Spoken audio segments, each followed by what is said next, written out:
les Camerounais doivent, au-delà du bulletin de vote, prendre d'autres mesures pour voir ce qui... Boulette or ballot. Oui, j'avais écrit boulette. J'avais écrit ballot or boulette. On était en 1997, j'avais écrit ballot or boulette, qui a valu l'interdiction de notre journal. Et c'est un éditorial qui est encore d'actualité. J'avais dit ballot or boulette à l'époque que lorsque vous refusez à un peuple la possibilité de s'exprimer avec le bulletin de vote, ballot, forcément, ce sera boulette, les balles. Donc, j'ai écrit cet éditorial en 1997, c'est-à-dire à 27 ans. Oh mon Dieu, le temps passe. Donc, voilà, on est toujours dans la même situation. Alors aujourd'hui, l'opposition, ou plutôt les oppositions, essayent de s'organiser comme elles peuvent. Il y a des tentatives de coalition ça et là. Comment vous voyez tout cela? Non, c'est du bonetto, politique. Vous connaissez le bonetto? Le bonetto, c'est ce qu'on appelle le tricot, vulgairement. Oui. C'est du tricot politique. You take the one, you win, you take the one, you lose. Jack. Oh, mamie, you don't lose. Ça, c'est du bonetto politique. C'est du tricot politique. C'est zéro. Alors, aujourd'hui, il y a un autre débat au Cameroun, c'est sur la possibilité d'une transition politique. Il y en a qui se positionnent comme étant candidats. Ça fait partie de ce bonetto-là. Ça fait partie de ce bonetto-là.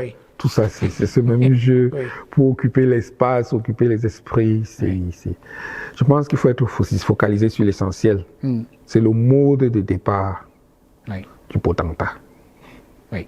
Alors, dites-moi, aujourd'hui, ça fait quelque temps, presque un an que vous êtes parti du Cameroun. Qu'est-ce qui vous manque du Cameroun? Ou alors, est-ce que le pays vous manque même? Alors, il y a ce prix Nobel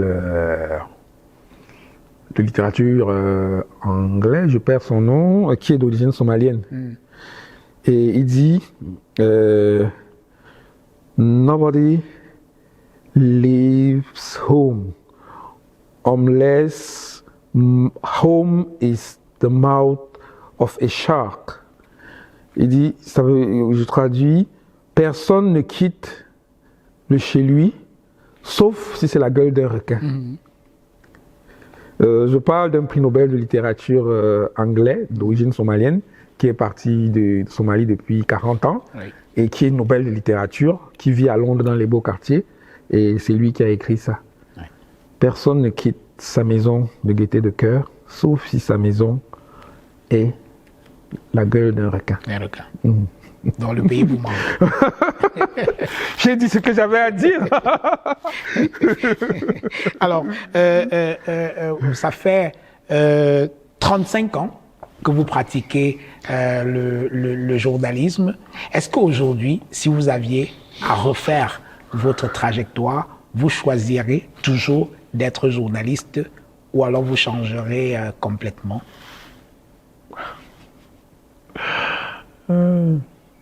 Non, j'ai beaucoup aimé le journalisme, mais je l'ai pratiqué avec beaucoup d'épanouissement personnel.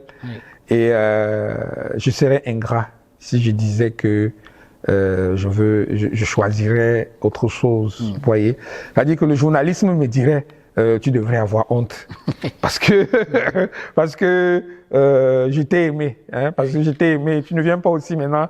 Donc non, c'est une profession qui n'était pas mon rêve à l'origine, mais le nombre d'épanouissements personnels qui m'a procuré.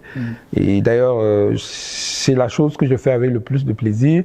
C'est la chose sur laquelle j'échange avec le plus de facilité, de simplicité.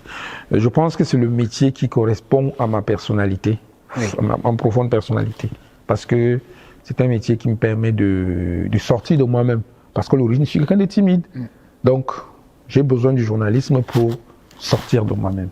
Voilà. Et pour être pour être. Voilà, j'ai besoin du journalisme pour être. Bon, c'est ça un truc qui saura dire comment la formule de l'existence. Vous avez eu